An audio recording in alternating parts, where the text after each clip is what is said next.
আসসালামু আলাইকুম প্রিয় সপ্তম শ্রেণীর শিক্ষার্থীরা, উত্তরা হাই স্কুল এন্ড কলেজের অনলাইন ক্লাসে তোমাদের স্বাগত জানাই। কেমন আছো সবাই? আশা করি সবাই ভালো আছো। আলহামদুলিল্লাহ, আমিও তোমাদের দোয়ায় ভালো আছি। বৈশ্বিক মহামারীর কারণে দীর্ঘদিন ধরে তোমাদের শ্রেণী কার্যক্রম বন্ধ আছে। আশা করি তোমরা বাসায় বসে আমাদের ইউএইচএসসির অনলাইন ক্লাসগুলো ফলো করবে এবং তোমাদের পড়াশোনা ভালোভাবে চালিয়ে যাবে ও পরীক্ষার জন্য প্রস্তুতি নেবে। আজকের ক্লাসে আমি তোমাদের গণিতের পরিসংখ্যান অংশ পড়াবো। সবাই বই খাতা বের করে রেডি হয়ে যাও। সবাই বের করো অনুশীলনী 11। অনুশীলনী 11 তথ্য ও উপাত্ত। আমি প্রথমে তোমাদের তথ্য ও উপাত্ত সম্পর্কে আইডিয়া দিব। তথ্য হলো খবর বা সংবাদ। প্রতিদিন আমরা বিভিন্ন গণমাধ্যম থেকে নানা ধরনের তথ্য পেয়ে থাকি। এই তথ্যগুলোর মধ্যে কোনোটি গুণবাচক, আবার কোনোটি সংখ্যাসূচক। সংখ্যা ভিত্তিক কোনো তথ্য বা ঘটনাই হলো পরিসংখ্যান। আর পরিসংখ্যানে বর্ণিত তথ্যসমূহ যে সকল সংখ্যা দ্বারা প্রকাশ ও উপস্থাপন করা হয় তা হলো পরিসংখ্যানের উপাত্ত। তোমরা সবাই বোর্ডের দিকে খেয়াল করো।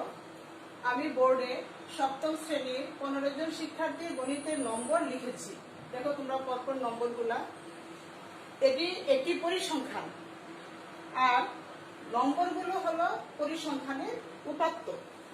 এখানে তোমরা একটি বিষয় মনে রাখবে যে একটি মাত্র সংখ্যা দ্বারা প্রকাশিত উপাত্ত পরিসংখ্যান নয়।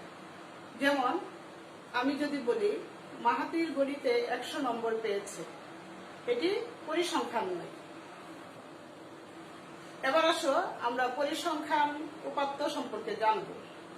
পরিসংখ্যান উপাত্ত দুই ধরনের: প্রাথমিক উপাত্ত বা প্রত্যক্ষ উপাত্ত, মাধ্যমিক উপাত্ত বা পরোক্ষ উপাত্ত। প্রাথমিক উপাত্ত হলো সরাসরি কোনো উৎস থেকে যে উপাত্ত সংগৃহীত হয় তা হলো প্রাথমিক উপাত্ত। মনে করো আমি তোমাদের গণিত পরীক্ষা নিয়ে নম্বরগুলো সংরক্ষণ করেছি। তোমরা আমার কাছ থেকে যে কোনো সময় সেই নম্বরগুলো কালেক্ট করতে পারো। এটি হলো প্রাথমিক উপাত্ত। প্রাথমিক উপাত্ত যেহেতু সরাসরি উৎস থেকে সংগৃহীত হয়, তাই প্রাথমিক উপাত্তের নির্ভরযোগ্যতা অনেক বেশি থাকে। মাধ্যমিক বা পরোক্ষ উপাত্ত। পরোক্ষ উৎস থেকে যে উপাত্ত সংগৃহীত হয় তা হলো পরোক্ষ উপাত্ত। মনে করো বিশ্বের বিভিন্ন শহরের গত 1 মাসের তাপমাত্রা তুমি জানতে চাও, তাহলে তোমাকে কোনো প্রতিষ্ঠানের হেল্প নিতে হবে। তারপরে তুমি সেই উপাত্তগুলো সংগ্রহ করতে পারবা। যেহেতু পরোক্ষ উৎস থেকে সংগৃহীত হয়, এ উপাত্তের নির্ভরযোগ্যতা অনেকটা কম থাকে। এবার দেখো বোর্ডে আমি যে নম্বরগুলো লিখেছি, নম্বরগুলোর দিকে তোমরা একটু খেয়াল করো। 72, তারপরে 69, 65, 67, 74। তোমরা একটু লক্ষ্য করে দেখবা যে নম্বরগুলো এলোমেলো ভাবে আছে, অর্থাৎ সাজানো নেই। যখন কোনো উপাত্ত এলোমেলো ভাবে থাকে, অর্থাৎ সাজানো থাকে না, সেই উপাত্ত সমূহকে বলা হয় অবিন্যস্ত উপাত্ত। অবিন্যস্ত উপাত্ত থেকে আমরা চাহিদা মাফিক কোনো সিদ্ধান্তে পৌঁছাতে পারি না। এবার আসো, যদি উপাত্ত সমূহ মানের ক্রমানুসারে সাজানো থাকে, সেই উপাত্ত সমূহকে বলা হয় বিন্যস্ত উপাত্ত। বিন্যস্ত উপাত্ত থেকে আমরা সহজেই চাহিদা মাফিক সিদ্ধান্তে পৌঁছাতে পারি। এবার আমি তোমাদের একটা ইম্পর্টেন্ট জিনিস শিখাবো। তোমাদের পরীক্ষায় আসে উপাত্ত সমূহকে বিন্যস্তকরণ অথবা মানের ক্রমানুসারে সাজানো। হতে পারে সেটা ঊর্ধ্বক্রম অথবা হতে পারে অধক্রম। তোমরা একটু লক্ষ্য করো, আমি বোর্ডে যে উপাত্তগুলো অবিন্যস্তভাবে লিখেছি, সেই উপাত্তগুলোকে আমি মানের ক্রমানুসারে সাজাবো। আমি মানের ঊর্ধ্বক্রমে সাজাবো। তোমরা একটু মনোযোগ সহকারে লক্ষ্য করো, তোমরা নিয়মটা সহজেই বুঝতে পারবে। আমি দেখলাম আমার এই উপাত্ত সমূহের মধ্যে সর্বনিম্ন নম্বর আছে 62 এবং সর্বোচ্চ নম্বর 75। আমি আবার বলছি, তুমি উপাত্তের সর্বনিম্ন নম্বর এবং সর্বোচ্চ নম্বর প্রথমে খুঁজে বের করে নিবা। সর্বনিম্ন নম্বর 62 এবং সর্বোচ্চ নম্বর 75। আমি 62 থেকে 75 পর্যন্ত সংখ্যাগুলো কোনো গ্যাপ না দিয়ে পরপর লিখেছি। 62, 63, 64, 65 এভাবে কোনো সংখ্যা বাদ যাবে না। 62 থেকে 65 পর্যন্ত সংখ্যাগুলো আমি সুন্দরভাবে লিখে নিয়েছি। এবার তোমরা দেখো, বোর্ডের দিকে তাকিয়ে দেখো, আমার উপাত্তের প্রথম সংখ্যা 72। আমি 72-এর মধ্যে একটি দাগ দিব। তারপরের সংখ্যা 69, আমি 69-এ দাগ দিই। তারপরে 65, 65-তে দাগ দিব। 67, 67-তে দাগ দিই। 74, 74-এ দাগ দিব। 69, 69-এ দেখো একটি দাগ দিয়েছি, আবার দাগ দিব, তার মানে 69 আমি দুইবার পেয়েছি। 74, 74-এ একটি দাগ দিয়েছি, আবার দাগ দিব। তারপরে আছে 73, 73-এ আমি দাগ দিব। 65, 65-তে একটি দাগ পড়েছে, আবার দাগ দিব। আশা করি তোমরা বুঝতেছ। 75, 75-এ দাগ দিব। 69, 69-এ দুইটি দাগ দিয়েছি, আবার আরেকটি দাগ দিই। 62, 62-তে দাগ দিব। 65, 65-তে আরেকটি দাগ দিব। 66, 66-তে দাগ দিব। 72, 72-এ একটি দাগ পড়েছে, আরেকটি দাগ দিই। আশা করি সবাই বুঝতে পেরেছ আমি কিভাবে দাগ দিয়েছি। এবার তোমরা একটু মনোযোগ সহকারে খেয়াল করো, আমি যে দাগ দিয়েছি দেখো। 62, 62-র পরে 63, 64-তে কোনো দাগ পড়ে নাই। এখানে 62-তে একটি দাগ দিয়েছি, তার মানে 62 একবার আছে। 63, 64-তে কোনো দাগ পড়ে নাই, তার মানে আমার উপাত্তের সংখ্যাগুলোর মধ্যে 63, 64 নেই। 65-তে আমি 3টি দাগ দিয়েছি, তার মানে 65 তিনবার আছে। দেখো আমি সাথে সাথে তোমাদের বলি এবং লিখি। 62 আমি একবার লিখেছি। 63, 64 আমার এখানে নেই, তাই আমি লিখলাম না। 65-তে 3টি দাগ দিয়েছি, তাই 65 আমি তিনবার লিখলাম। 66, 67-তে একটি দাগ দিয়েছি, 66, 67 লিখলাম। 68-তে কোনো দাগ পড়ে নাই, তাই আমি 68 লিখলাম না। 69-এ 3টি দাগ দিয়েছি, তাই আমি 69 তিনবার লিখলাম। 70, 71-এ কোনো দাগ পড়ে নাই, তাই 70, 71 আমার এখানে আমি লিখি নাই। 72-এ 2টি দাগ দিয়েছি, তাই 72 দুইবার লিখলাম। 73-এ একটি দাগ দিয়েছি, 73 একবার লিখলাম। 74-এ 2টি দাগ দিয়েছি, 74 দুইবার লিখলাম। 75-এ একটি দাগ দিয়েছি, 75 একবার লিখলাম। তাহলে দেখো আমার উপাত্তের সংখ্যাগুলো মানের ঊর্ধ্বক্রমে সাজানো হয়ে গেল। আশা করি তোমরা সবাই ভালোভাবে বুঝতে পেরেছ। তোমরা বাসায় প্র্যাকটিস করবে, খুব মজা পাবে। অনেক সময় পরীক্ষায় তোমাদের 25টি সংখ্যা থাকতে পারে, 30টি, 35টি, অনেকগুলো সংখ্যা থাকতে পারে। তোমরা যদি এই নিয়মটা ফলো করো, তাহলে অতি সহজেই তোমরা সংখ্যাগুলোকে মানের ক্রমানুসারে সাজিয়ে নিতে পারবা। এখন মনে করো তোমার পরীক্ষায় আসলো যে মানের অধক্রমে সাজাও, তুমি তখন উল্টো দিক থেকে লিখে আসবা। উল্টো দিক থেকে লিখে আসলে তোমার মানের অধক্রমে সাজানো হয়ে যাবে। আশা করি সবাই বুঝতে পেরেছ। এবার আমি তোমাদেরকে যেটা শিখাবো সেটা হলো গণসংখ্যার সারণী তৈরি করা। তো গণসংখ্যার সারণী তৈরি করা, গণসংখ্যার সারণী কি সেটা আমরা প্রথমে জানব। উপাত্ত সমূহকে নির্দিষ্ট শ্রেণী ব্যবধান ও শ্রেণী সংখ্যা নির্ধারণের মাধ্যমে বিন্যস্ত ও সারণীভুক্ত করাই হলো গণসংখ্যা সারণী। গণসংখ্যা সারণী তৈরি করার সময় তোমাকে কয়েকটি ধাপ অনুসরণ করতে হবে। তোমরা ধাপগুলো একটু মনোযোগ সহকারে খেয়াল করো। গণসংখ্যা সারণীর প্রথম ধাপ হলো পরিসর নির্ণয় করা। আমি এই প্রদত্ত উপাত্তগুলো নিয়ে গণসংখ্যা সারণীটি তৈরি করব। তো প্রথম কাজ হলো পরিসর নির্ণয় করা। তো পরিসর নির্ণয় করার সময় তুমি উপাত্ত সমূহের সর্বোচ্চ নম্বর এবং সর্বনিম্ন নম্বর খেয়াল করবে। প্রথমে দেখো আমি লিখেছি পরিসর নির্ণয়ের সূত্রটি। উপাত্তগুলোর পরিসর, আমি প্রদত্ত উপাত্তগুলো নিয়েই গণসংখ্যা সারণী তৈরি করব।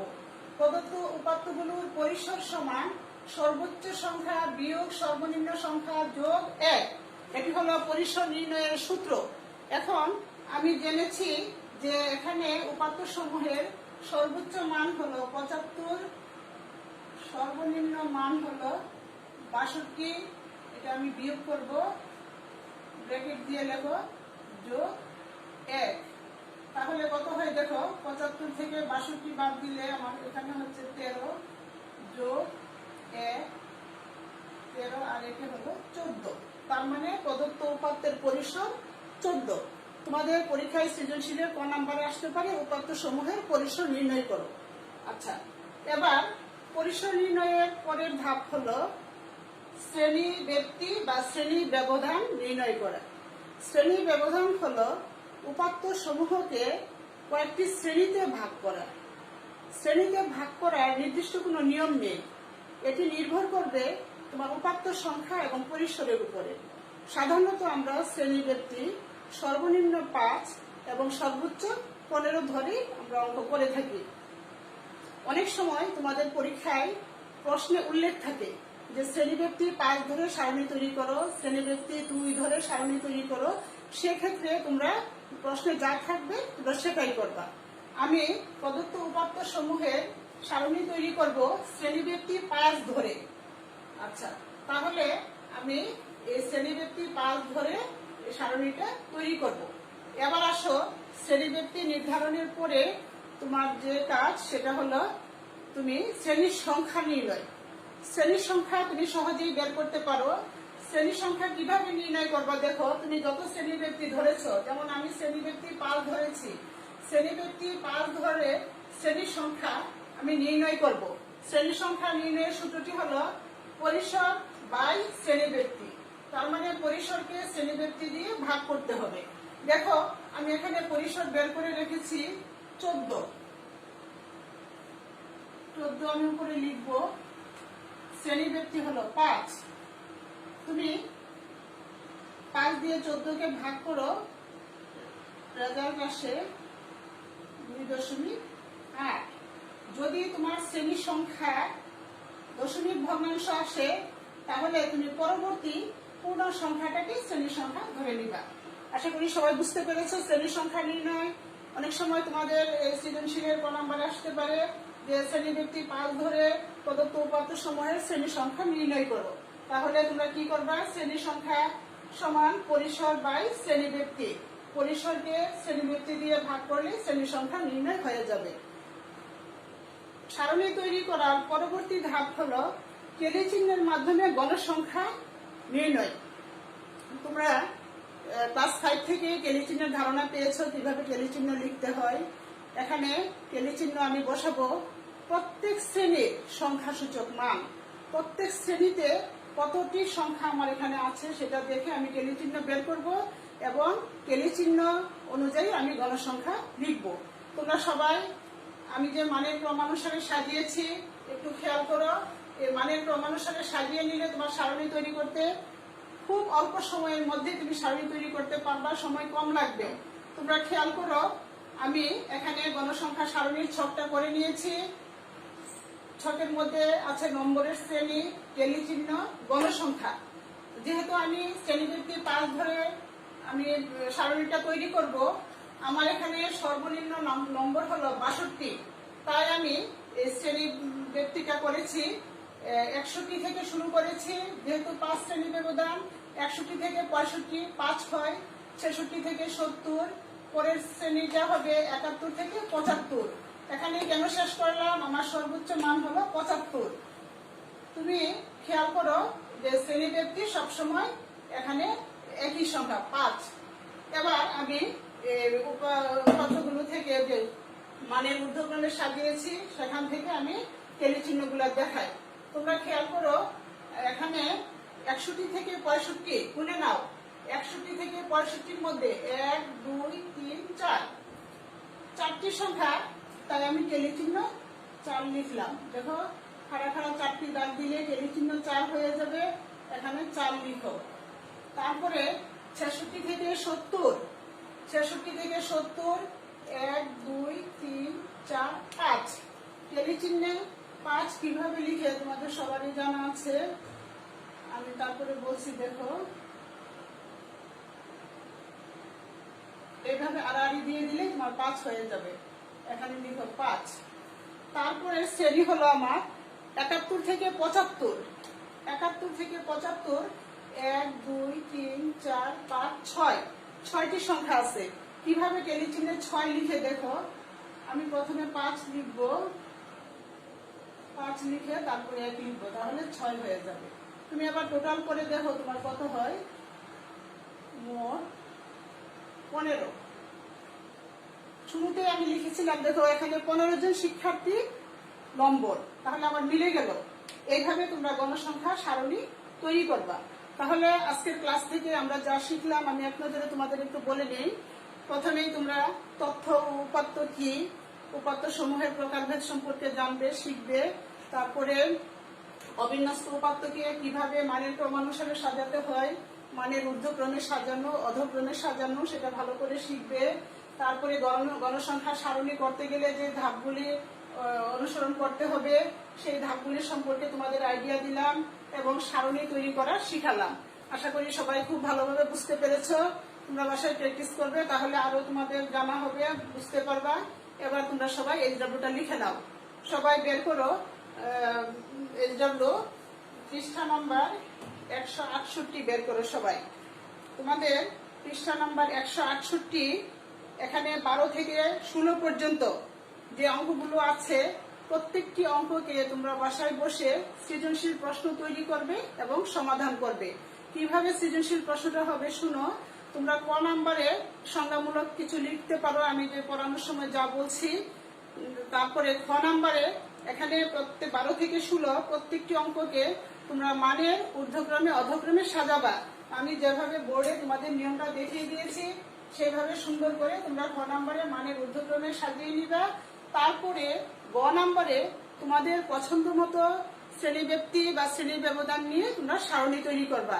আশা করি সবাই খুব ভালোভাবে বুঝতে পেরেছ। তো সবাই ভালো পড়াশোনা করো, বাসায় বসে সবাই ভালোভাবে পড়াশোনা করতে থাকো। সবাই ভালো থাকো, সুস্থ থাকো। তোমাদের জন্য দোয়া করি, তোমরাও আমার জন্য দোয়া করবে, আমি যেন ভালো থাকি, সুস্থ থাকি। ইনশাল্লাহ আগামী ক্লাসে আবার তোমাদের সাথে দেখা হবে। সেই পর্যন্ত তোমরা ভালো থাকো। আল্লাহ হাফেজ।